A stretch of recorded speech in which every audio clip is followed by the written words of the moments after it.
मित्रों, हिंदी की पाठशाला में एक बार फिर आपका स्वागत है। आज हम सीखेंगे कि ऑनलाइन प्रश्न पत्र में वीडियो, ऑडियो, चित्र कैसे डालें तथा यह प्रश्न पत्र में बदलाव के बाद हम कहां देख पाएंगे। और एक चीज़ और बताना चाहूँगा, ये पूरा का पूरा वीडियो केवल मोबाइल यूज़र के लिए स्पेशली बनाया गया है, यहाँ तक कि ऑनलाइन में भी समान होता है। सबसे पहले आप देखिए, गूगल फॉर्म सर्च कीजिए। आप देख पा रहे हैं यहाँ गूगल फॉर्म हमें दिख रहा है। जी हाँ, हमने इसको सबसे पहले सेलेक्ट कर लिया। सेलेक्ट करने के बाद डायरेक्ट आप शेयर भी कर सकते हैं, लेकिन हमारी ज़रूरत नहीं है, इसलिए हम इसको सेलेक्ट करके यहाँ से एंट्री करते हैं। और जैसे ही हमने इसको एंट्री लिया, आप देखिए हमारा इस तरह से फॉर्म खुलता है। अनटाइटल्ड फॉर्म है, हमें सबसे पहले इसको अपना टाइटल देना होगा, इसका नाम देना होगा। और जिस तरह से हम जैसे आप लिखना चाहें, कीपैड आप यूज़ करना चाहें तो कीपैड, वॉइस टाइपिंग करना चाहें तो आप वॉइस टाइपिंग, इस तरह से हम धीरे धीरे परीक्षा एक टाइटल दे रहे हैं इस पूरे फॉर्म के लिए। तो ये आपने देखा, और वही चीज़ हमने देखी उसमें एडिटिंग करने के बाद हमने नीचे भी यहाँ परीक्षा पेस्ट कर लिया। अब यहाँ पर क्या होगा, अब नीचे आप डिस्क्रिप्शन में, यानी इस परीक्षा में आप कौन कौन से और कितने कितने प्रश्न दे रहे हैं उसकी पूरी विवरण है। तो आप देख सकते हैं कि यहाँ हमने लिखा है कुल 10 अंकों की परीक्षा होगी और हर प्रश्न 2-2 अंकों के लिए दिया जाएगा, ठीक है, जिसे आपको डिस्क्रिप्टिव वे में लिखना होगा।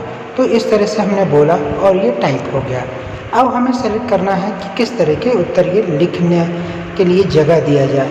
तो सबसे पहले हम जाएंगे उसके आगे वाले हिस्से में, और आप देखोगे यहाँ थोड़ा सा करेक्शन यदि है तो आप वहाँ रोक करके आप वॉइस टाइपिंग के दौरान भी करेक्शन कर सकते हो। जैसे 2-2 की जगह यहाँ डिजिट में आया है, और इस तरह से आप इसे एडिट कर सकते हो। जो भी गलतियाँ हैं आप इसे सीधे सीधे सुधार सकते हो। अब हमने लिख लिया।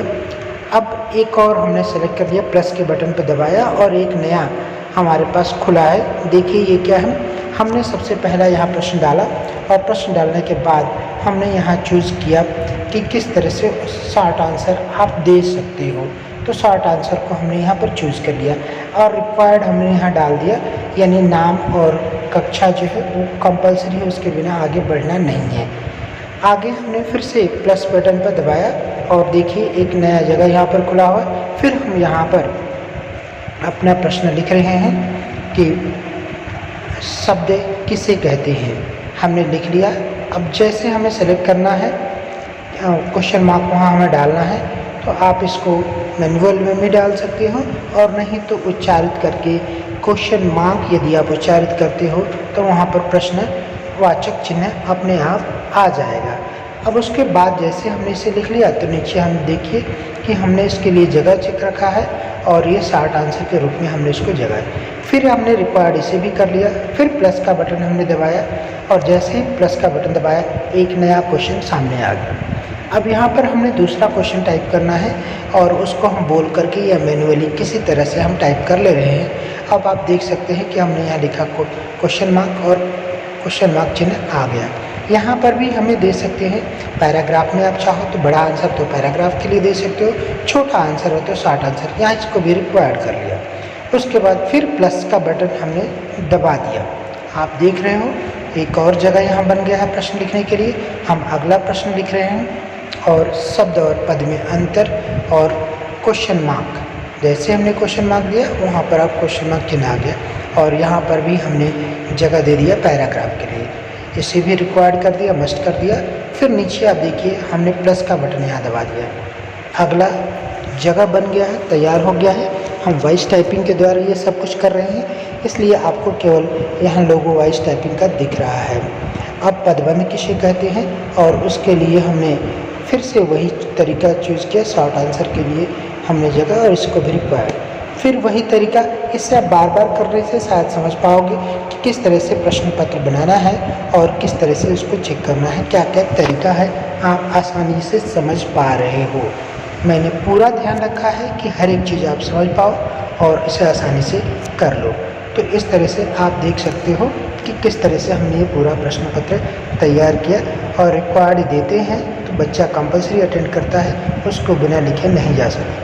अब एक नज़र हम ऊपर दौड़ा लेते हैं कि जो कुछ भी हमने लिखा है सही ठीक ठाक है या नहीं, और जैसे ही हमने ये पूरा चेक कर लिया, हम एक कदम और आगे बढ़ते हैं और वो जाते हैं प्रीव्यू में। प्रीव्यू में क्या होता है कि आपके पेपर बच्चों के पास जब जाएगा तो कैसे नज़र आएगा, इस तरह से आप इसको देख पा रहे हो और इस तरह से ये पूरा प्रश्न पत्र तैयार हो गया। लेकिन हाँ, इसमें कुछ चीज़ें हमने नहीं अभी तक डाली है।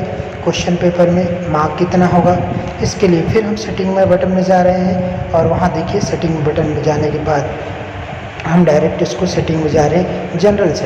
जनरल सेटिंग यानी लिमिटेड हम कर रहे हैं। बच्चों को यदि आप दे रहे हैं तो उसमें देंगे कि एक ही रिस्पांस बहुत है। प्रेजेंटेशन में क्या है कि जब आप पेपर बच्चों को देते हो तो कैसे उनके पास जाएगा। आप डायरेक्ट चाहते हो कि हर एक बच्चे को सेम क्वेश्चन जाए या सफल होकर जाए, ये आप यहाँ सेलेक्ट कर सकते हो। साथ ही साथ यहाँ आप डिस्क्रिप्शन भी लिख सकते हो कि उनका जैसे उत्तर मिल गया तो उत्तर के बदले में आपने उनको कुछ धन्यवाद दिया या क्या कहा, ये सब कुछ आप यहाँ मेंशन कर सकते हो।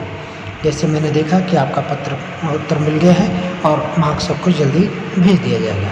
अगला है क्विज। ये बहुत इम्पॉर्टेंट है, खास करके यदि आप छोटे प्रश्न उत्तर या कोई भी प्रश्न पत्र बनाते हैं तो उसको सबसे ऊपर हमने एक्टिव कर दिया और यहाँ पर हमने दिया है कि ये सब के लिए है। ऊपर यदि हम चाहें तो अपने ऑर्गेनाइजेशन के लिए लिमिटेड कर सकते हैं और फिर करेक्ट आंसर यदि आप चाहो तो उसको भी टिक कर सकते हो। इस तरह से सेटिंग सेव कर लेना। अब देखिए ये स्थिति बनी हुई है, परंतु अभी भी कुछ बाकी है। जी हाँ, यहाँ हमें मार्क्स डालना है। आप देखिए नीचे टिक का जो मार्क दिख रहा है उसको हमने क्लिक किया और ऊपर हमने मार्क 2 डाल दिया और डन कर दिया। वहीं फिर अगले प्रश्न के लिए फिर टिक पर हमने सेलेक्ट किया, उसको प्रेस किया और जैसे टिक पर प्रेस किया तो आप देखोगे कि फिर वही ऊपर मार्क पूछता है और हमने वहाँ मार्क डाल करके डन कर लिया। इस तरह से जैसे डन करते हैं वो प्रश्न पत्र ओवर हो जाता है। फिर नेक्स्ट पे आप हमें जाना है और वही प्रक्रिया दोहराना है इन सारे पाँचों के पाँचों प्रश्नों के लिए। तो इस प्रक्रिया से इस तरह से हमने आपके सामने ये पेपर बनाया है और पूरा का पूरा पेपर 8 से 10 मिनट के अंदर बनकर ये तैयार हो गया है। अब हमने पूरे के पूरे मार्क्स यहाँ दे दिए हैं। आप देख रहे हैं कि हर एक प्रश्न पत्र के सामने प्रश्न के सामने अंक निर्धारित है, जहाँ पर नहीं है फिर हमने वही तरीका अपनाया। टिक वाले बटन को दबाया और जो लॉन्ग प्रेस किया तो वहाँ पर पॉइंट पूछ रहा है। पॉइंट वैल्यू का मतलब यहाँ अंक से होता है, तो 2 डाल करके हमने उसको डन कर दिया। अब ये पूरा का पूरा प्रश्न पत्र आपके सामने है। अब एक बार फिर हम जाएंगे प्रीव्यू में कि देख लें कि क्या सब जगह पर अंक पड़ गया है या नहीं। आप देख सकते हो कि सब जगह ये अंक पड़ चुके हैं। 2 2 2 2 हर जगह के आपको दिखाई दे रहे हैं। अब हमें क्या कर रहा है कि यदि कुछ और इसमें बदलाव लाना है कुछ और, तो एक बार चेक कर ले रहे हैं कि सब कुछ सही एक्सेप्ट कर रहा है कि नहीं कर रहा है। आप देखिए हमने जैसे एडिट पर प्रेस किया वहाँ पर आ गया। अब ये पूरी तरह से तैयार है। हम इसको शेयर कर रहे हैं, सेंड कर रहे हैं। वो 2 तरीके हैं, लिंक कॉपी करके और नहीं तो मेल के द्वारा। तो हम दोनों तरीके आपको दिखा रहे हैं। ये आपको पूरी तरह से समझ में आ गया होगा। हमने व्हाट्सएप पर उसको सेंड कर दिया और जैसे ही हमने नाम पर आगे क्लिक किया आ गया नाम और वहाँ पर हमने उसको पेस्ट कर दिया। अब इस तरह से हमारा पूरा प्रश्न पत्र तैयार है। तो मित्रों, मुझे लग रहा है कि प्रश्न पत्र का प्रारूप कैसे बनाना है ऑनलाइन में बिना ऐप डाउनलोड किए आप समझ चुके होंगे। दूसरा तरीका एक और हम लेकर के आए हैं कि आप देखोगे कि जो प्रश्न पत्र आपने बना लिया है उसमें आप पिक्चर कैसे ऐड कर लोगे, उसमें आप ऑडियो कैसे ऐड करते हो, उसमें आप अलग अलग चीज़ें कैसे डालते हो, वही सेटिंग हमने पहले ही यहाँ पर कर लिया है। क्योंकि मल्टीपल चॉइस हमने रखा है 1 मार्क को, उसके अकॉर्डिंग हमने इसको चेक किया है और पूरी तरह से हमने इसको सेट करके ओके कर लिया है। यहाँ आप देख रहे होगे कि एक और चीज़ है कि हम इसमें ऑप्शन ये भी दे सकते हैं कि इमीडिएट आंसर ना करो, हमारे देखने के बाद जाए। क्योंकि होता क्या है, जब हम छोटे छोटे प्रश्न उत्तर देते हैं और उसके उत्तर थोड़ा भी डिफरेंट हो जाते हैं तो बदल जाते हैं। यहाँ देखिए हम पिक्चर ऐड कर रहे हैं। यदि हमारे पास पिक्चर नहीं है हम डायरेक्ट क्लिक करके इसको ऐड कर सकते हैं। जैसे मैंने अपने पिक्चर यहाँ ऐड किया है और ऐड करके इंसर्ट में उसको प्रेस कर दिया। अब जैसे ही मैंने इंसर्ट पर प्रेस किया आप देख सकते हैं मेरी पिक्चर वहाँ आ गई है। प्रश्न ये है कि प्रेमचंद्र का चित्र कौन सा है, और मल्टीपल चॉइस में हमने दिया है। अब दूसरा हमें देखिए यहाँ ब्राउज़र पर हमने क्लिक किया, साइड में पिक्चर था वहाँ पर हमने क्लिक सेलेक्ट किया ब्राउज़र से, फिर आप देख सकते हैं कि पूरी गैलरी आपकी खुल चुकी है और उस गैलरी में आप जहाँ पर भी जो भी स्टोर करके रखे हो आप उसमें से कोई भी चीज़ सेलेक्ट कर सकते हो। देखिए मैंने पिक्चर सेलेक्ट कर लिया प्रेमचंद का, यहाँ आपके सामने धीरे धीरे आता आपको नज़र आ रहा है। तो मित्रों इस तरह से आप पिक्चर, ऑडियो, वीडियो कुछ भी जो कुछ भी आप चाहे आपके गैलरी में है या फ़ोन में है, नहीं तो आप डायरेक्ट नेट से भी सर्च कर सकते हो और ऐड कर सकते हो। पॉइंट वैल्यू मैंने वहाँ डाल दिया यानी मार्क डाल दिया, ये 1 अंक के लिए 1 अंक के लिए है। अब अगला देखिए प्रश्न यहाँ पर हमें दिया है कि आप इसकी करेक्ट आंसर कौन सा है, तो हमने टिक पर प्रेस किया। टिक पर प्रेस करते ही आप देखिए इस तरह के ये टिक आ गया और जैसे प्रेस किया वहाँ पॉइंट वैल्यू आ गया, 1 मार्क हमने डाला और जो सही आंसर है उसको टिक करके हमने डन कर लिया। देखिए ये दिख रहे डन हो गया और इसे रिक्वायर्ड कर दिया। इस तरह से दूसरा प्रश्न है, तीसरा प्रश्न है, चौथा प्रश्न है। आप इसी तरह से सारे प्रश्नों को एक एक करके रीड कर सकते हो और डाल सकते हो। ध्यान ये रहे कि जब आप छोटे उत्तर लिखते हो तो उसके मिलते जुलते उत्तर भी आप लिख दो, नहीं तो क्या होगा यदि प्रेमचंद की जगह कोई मुंशी प्रेमचंद लिख दिया तो बच्चे के मार्क्स वहाँ ग्रेडेड नहीं होंगे, आपको मैनुअली डालने पड़ेंगे। इसलिए हमने देखा आपके एक ही आंसर को हमने 2-3 तरीके से लिखा है। यहाँ पर भी हमने 2, 3, 4 यहाँ पर जो भी हमारा सेलेक्ट आंसर है उसको हमने पॉइंट दिया और उसको आंसर को टिक कर लिया और डन कर दिया। तो इस तरह से हमने ये पूरा इसे तैयार कर लिया है। अब आप जान चुके हैं कि ये तरीका क्या है, कैसे हैं। एक बार हम प्रीव्यू करके देख लेते हैं कि सब पर मार्क्स गए हैं नहीं। आप देखिए कुछ तो गड़बड़ है क्योंकि वहाँ पर शो कर रहा है डिफरेंट मार्क। तो हमें फिर से क्या करना है, इसके लिए तरीका क्या अपनाना है, कौन सा तरीका अपनाना है आप देखते जाइए और हम इसे सिखाते जाएंगे। ध्यान ये रखना है कि ये सब कुछ आपके हाथ में है, जिस तरह से चाहे जब चाहे इसे आप टिक कर सकते हो देखिए मैंने सोचा कि चलो एक बार मैं चेक कर लूँ, चूज कर लूँ कि जो आंसर हमने लिखा है वो सही है या नहीं है या कुछ और। जैसे मान लीजिए कि हमें 5 ऊपर हमने डिस्क्रिप्शन में दिया था कि हम 5 क्वेश्चन दे रहे हैं और एक क्वेश्चन तो 4 ही हो रहे हैं, तो चलो मान लो हमने 2 और क्वेश्चन ऐड कर लिए, भले ही 6 हो जा रहा है, हम जानबूझ कर गलती कर रहे हैं ताकि आपको आसानी से समझ में आए कि बाय द वे यदि अधिक भी हो जाता है तो आप इसे डिलीट कैसे करोगे। तो इन चीज़ों को करने के लिए हमने ये अलग तरीका अपनाया है और एक एक तरीक़े को आप आसानी से समझते जा रहे हैं। ये आप देख सकते हैं पूरा का पूरा कीपैड जो हम यूज़ कर रहे हैं, मोबाइल से यूज़ कर रहे हैं, ये दोनों सिस्टम सेम है, चाहे मोबाइल यूज़र हो या डेस्कटॉप या लैपटॉप यूज़र हो। मैंने मोबाइल इसलिए प्रेफर किया क्योंकि मेरे पास एक तो मोबाइल है और दूसरे अधिकतर जो टीचर हैं उनके पास मोबाइल अवेलेबल है, तो बिना किसी ऐप को डाउनलोड किए ये सारा काम आप आसानी से कर सकते हो। इसके लिए अलग से आपको सोचना या झंझट लेने की ज़रूरत नहीं है। मेरा तो मानना है कि मोबाइल है तो ज़्यादा बेहतर है। अब देखिए मैंने क्या किया कि अब मुझे यहाँ चेक करना है कि जो कुछ भी मैंने तैयार किया है वो आंसर वो प्रॉपरली ले रहा है कि नहीं ले रहा है। आप देखिए हमने एक और क्वेश्चन इसमें ऐड कर लिया। ऐड करने के बाद आप देख सकते हो कि यहाँ पर प्रश्नों की संख्या टोटल पॉइंट वैल्यू कितनी आ गई है और इस तरह से आप उसे कम और ज़्यादा कर सकते हो। फिर हम उसे घटाएंगे, आपको एक बार बढ़ाकर मैंने दिखाया है, फिर मैं आपको धीरे धीरे घटाऊंगा और ये सब जगह हम रिक्वायर्ड इसलिए लिखते हैं ताकि बच्चों को समझ में आए कि हाँ उसने ये क्वेश्चन मिस कर दिया है, ये क्वेश्चन उसने अटेंड नहीं किया है। मुझे आशा है कि हर चीज़ आप समझते जा रहे होंगे, समझने में कोई बाधा नहीं होगी क्योंकि एक ही चीज़ को मैंने लाइव बनाया है, ये कहीं रेडीमेड मैंने नहीं रखा है। इसी चीज़ को बनाकर आपके सामने मैं बना रहा हूँ ताकि आपको भी पता चले 2 पेपर बनाने में, करेक्शन करने में कितना टाइम लग रहा है। एक बार फिर मैं फाइनल रिव्यू देख रहा हूँ कि मेरा पेपर किस तरह का दिखेगा बच्चे के पास जाने के बाद। ये आप देख सकते हो कि मैंने कहीं सर्कल दिया है तो कहीं टिक दिया है, कहीं स्क्वायर दिया है। ये सारा चीज़ आप कहीं भी यूज कर सकते हैं। अब मैंने एक एक आंसर को यहाँ टिक करना शुरू किया है।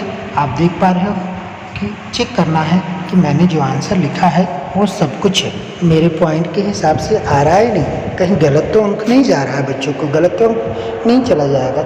इसलिए मैंने ये सब कुछ भरना उचित समझा और एक एक चीज़ मैं भर करके किसे सबमिट करूँगा। वो सबमिट किसी और के पास, मेरे पास ही रहेगा, लेकिन इससे पता चल जाएगा कि हाँ जो अंक जा रहा है वो कितना सही है और कितना गलत है। तो ये तरीका है खुद चेक करना, जैसे आप पेपर बना लेते हो, बनाने के बाद चेक करते हो कि अच्छा इसका आंसर क्या होगा, इसका आंसर क्या होगा और कितना समय लगेगा इसको लिखने में, ये सारा अच्छी तरह से आप चेक कर लेते हो। ये मैनुअल नहीं है, ये आप जानते हो, ये सब कुछ ऑनलाइन है। अब हमने इसे सबमिट कर दिया। जैसे ही हमने सबमिट किया, आप देखिए कि यहाँ पर आ गया कि ये सबमिटेड है। अब यहाँ आप देखिए कि 6/6 यानी 6 में से 6 अंक हमें प्राप्त हुआ है। इसका मतलब हमने कुछ गड़बड़ किया है, और गड़बड़ क्या है कि 5 क्वेश्चन की जगह हमने यहाँ पर 6 क्वेश्चन डाल दिया है। अब हम फिर दोबारा वही तरीका अपनाएंगे कि किस तरह से हमें एडिट करना है। आप देखिए ये पेन वाली बटन को हमने प्रेस किया, और जैसे ही पेन वाली बटन को प्रेस किया, हम पुनः अपने जगह पर वापस आ चुके हैं। अब इसमें हमें चूज़ करना है कि कौन से मुझे क्वेश्चन डिलीट करना है, और जिस भी क्वेश्चन को डिलीट करना होगा हमें लॉन्ग प्रेस उस पर करना है। और हमने लॉन्ग प्रेस किया और इस तरह से उस क्वेश्चन को डिलीट कर लिया। कभी कभी क्या होता है कि हमें लगता है कि नहीं ये क्वेश्चन तो सही था, वो दूसरा क्वेश्चन हटाना था, तो आप उसको बैक कर सकते हो, वापस जा सकते हो। अब ये देखिए कि हमारा रिस्पांस कहाँ है। क्रिएट में यहाँ हम जाएंगे और देखेंगे कि पूरा का पूरा रिस्पांस हमारा एक प्लेटफॉर्म पर रेडी हो गया है, चाहे कितना रिस्पांस हो। आप इस तरह से आप इसे देख सकते हो। तो हमेशा नया क्रिएट में जाना है, और इस तरह से आप ये पूरा का पूरा क्वेश्चन पेपर क्रिएट कैसे करना है, रिस्पॉन्स कहाँ देखना है, ये सब कुछ आप चेक कर पाओगे। मित्रों, मुझे लगता है कि मैं समझाने में सफल रहा हूँगा, और आपको भी ये अच्छा लगा होगा देख करके कि आप अपने मोबाइल की सहायता से सारा प्रश्न पत्र कितना आसानी से बना सकते हो, देख सकते हो, बच्चों के पास भेज सकते हो, वापस आप ला सकते हो, और फिर पुनः आप जब चाहे उसमें एडिटिंग कर सकते हो। लेकिन एक चीज़ हमें ध्यान रखना होगा कि एडिटिंग जो भी करना है बच्चों के पास जाने से पहले हो, ताकि हमारी इज्जत इसमें बनी रहे। तो हमें भी इसका विशेष ध्यान रखना होगा। मुझे लग रहा है कि आज जो मैंने सिखाना चाहा है वो सब कुछ सीख लिए हैं। यहाँ से आप सिर्फ लिंक शेयर करेंगे, कॉपी करेंगे, और जहाँ पर चाहे आप पेस्ट करेंगे।